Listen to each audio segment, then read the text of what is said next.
In this video, I'm going to show you how to use the offset modify command in Autodesk Inventor.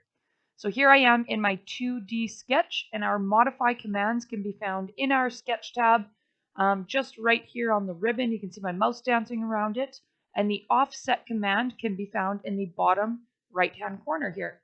It's the one that looks like a sideways horseshoe. So I'm going to select this offset command to open it. And all I need to do is select the geometry I want to offset. And what offset does is it makes kind of a copy of the geometry that's a specified distance away. And it will also grow or shrink our geometry so that the actual shape is preserved as it's being offset. So we're going to start with a line here. I'm going to left click the line that I want to offset. And you'll notice I can make a copy of this line to either side, left or right. So I'm going to offset a distance towards the left, a distance of 0.25. So I just type in the offset distance that I want, and I hit enter. And we'll notice we get a copy of that line. The little parallel constraint is popping up, so we know these two lines are parallel constraints. And actually, if I check the dimension of this new line is also 1 inch long to match my original line.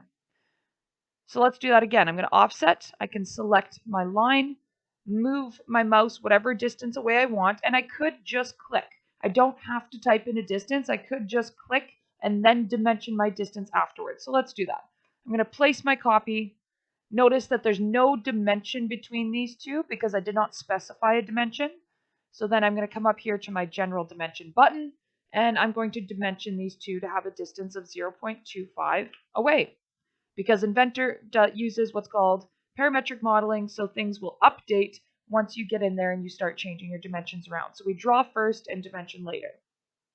And once more, so let's click our offset command. I'm going to offset my farthest line on the left here. So all I do is I move it the direction I want it to offset, and then I type in my distance. So if you type in a distance, you get the dimension. If you don't, there's no dimension, and you can manually place the dimension. So let's do that with a shape that is not just a straight line. So we're going to offset a circle here. So I'm going to select my offset command.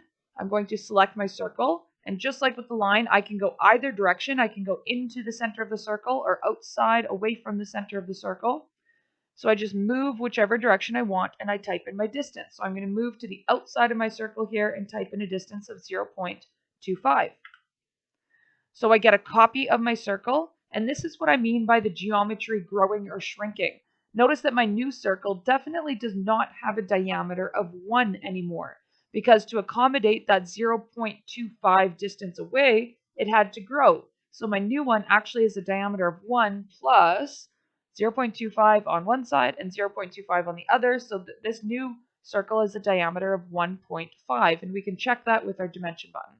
There we go. So let's offset again.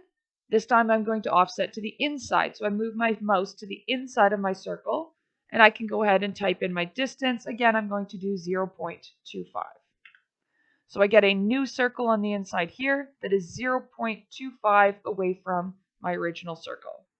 So that's how we can use the offset command. This is a very handy command for when you have a complex shape that you've got all the corners connected and coincidented together, and you need to offset an outline of that shape without having to redraw it and redimension, etc., etc., etc.